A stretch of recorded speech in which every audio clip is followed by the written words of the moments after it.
Basically, the Nyanners stream, by the time she left, Vshojo owed Nyanners the equivalent of a Mercedes S-Class. And I looked up how much these cars cost in the United States, and it said around $117,000. Then she was swatted during a sponsor stream. She was doing a hand cam stream. And because she had to go like open the door for the investigations, like they came in with the guns and everything, but the investigators kind of told her that you should just pretend that nothing happened, because that way the swatters won't know that the SWAT was successful. So then she was like forced to go back to streaming as if nothing happened, crack jokes on camera, and keep smiling in front of thousands of people while she was kind of like crumbling inside. And, you know, the entire time she was kind of saying, at least I got paid for it. And this was not the Nyanners that we know now that is like financially stable. She explains that this was when she first started. She was like, I don't know if I heard this part properly, but I think she talked about like a moldy apartment. She said she was like, she wanted to get out of her moldy apartment. And she was like, well, at least I'll get paid for it. At least I'll get paid for this trauma. She says that she still has nightmares about the swatting incident, and it left deep emotional scars on her. However, Vshojo then never paid her for it. And it was like, this felt like a kick in the guts, she said. She trusted them to make good on the payments. And then they claimed that the reason why they didn't make the payment is because they didn't have her payment information.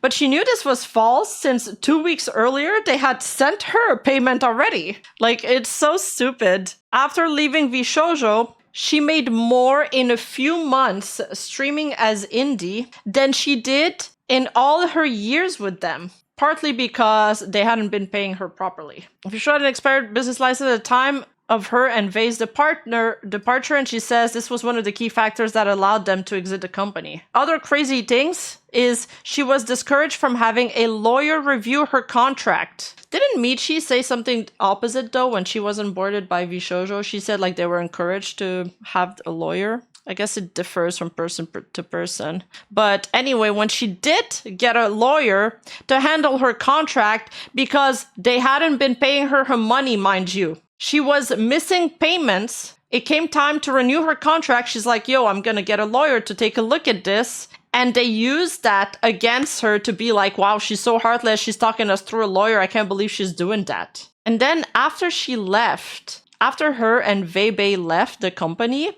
the remaining talents, like the Vshojo made sure that the remaining talents had a bad opinion of them. They were painted as, troublemakers or just outright lied to. Basically, they got like the Nijisanji treatment. And she says she was painted in an unsavory light to the remaining talents. Vei was under an NDA that blocked her from talking to the others, isolating her and preventing discussion. Unsure if Nyanners had the same NDA. Vei in chat added, part of the company's term for her exit was announcing her and Silver's departure at the same time to avoid panic. She says this was done to make it seem like they were leaving as friends, even though the decision was individual and they hadn't spoken about it. Vei also wrote in chat, with how long it took them to pay me back with my lawyer pestering them 24/7 about it, I bet they used other talents' sponsor money for it, like getting a loan to pay back for a loan. Yeah, and if you guys remember, there was like a tons of rats saying there's falling outs, they're fighting, the girls are catty during that time. So this is like Nyanners finally clearing the air about that and finally being able to speak up about it. Vei also adds in chat that they didn't get paid for sponsors from 2021 to 2023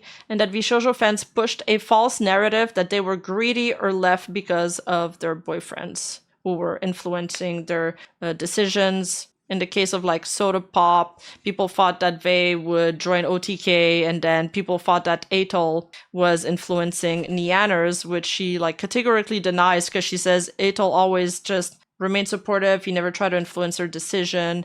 And she's like really sad. There's a significant portion of the stream where she's like, it sucked going through that. Because I would see all of my friends getting dragged, all the people that I love getting dragged, getting backlash, getting criticized. There's all these rumors flying around, and she couldn't say anything about it. She had to remain completely silent. She also says that when she spoke to her lawyer, and she was on the phone with that lady, and the lawyer is going through the contract, and she could hear her, like she could audibly hear her be horrified while she was reading the contract and sighing and saying things like, "This is ridiculous." Like the lawyer couldn't believe it. Vshojo, the company slogan is "Trust us." Yes, and you should do the exact opposite. On the topic of corporation, she's talking about corpos in general, but I'm wondering if Vshojo was the corporation she was thinking about in this case. But she was saying that, you know how they kind of let all of these rumors fester when they left? She was talking about corpos in general. You know, they encourage or even astroturf these false narratives to protect their image. And she used the term astroturf, like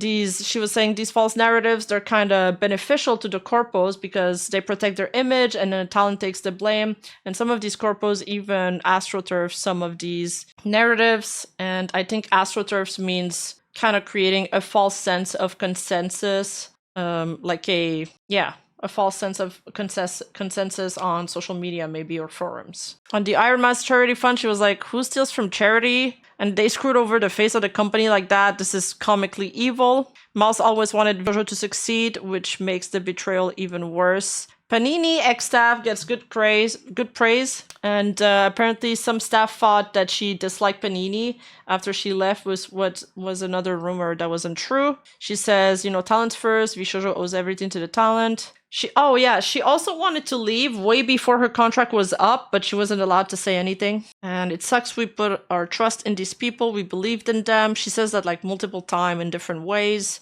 She stayed because she says even like when she first started, there were cracks, but they believed in them. She was like, a lot of these, you know, even though there was a lot of bad things with Vshojo, and I think that's what made it so difficult to leave, is that in a way, Vshojo still realized a lot of their dreams, and not just for her, but some of the other girls. And because of that, it made them trust the company even more. They believed in their dream. They believed in the people that worked there. And so they stayed because they believed in the mission. Vey was the first out of them that said, we need a lawyer. And she got a ton of hate for it. And Nyanners says they both got unfairly smeared. She doesn't blame fans or talents for believing Vshojo's image. She believed it too. When the new wave with Henya happened, she thought that it might mean they got their act together, that maybe they rewrote some contracts, but it seems that they did not, obviously. On Kason, she tuned into her stream because she couldn't sleep and said it was unreal. Called Kason a legend for confronting the GPCU live and telling him she quit. She says she's a legend. Then she ranted a bit about the IRL stream backpacks. Like, Vey was like, the only thing they did well was these backpacks. And then Nyanners was like, that was so fucking complicated to set up. I hated that. And there was a lot of tech issues. So there's like two different opinions there. TBH, IRL streaming is always going to be complicated. There's no way you do that. I have so much respect for IRL streamers now. And then at the end, she says she never thought she'd talk about this and about the situation before this entire thing blew up. Like, she thought she was going to take these secrets to her grave and never ever have an opportunity to clear her name. So in a way, I'm glad she got to clear her name there. Hey, you! Don't forget to like and subscribe and hit that bell button. And I'll see you in the next video.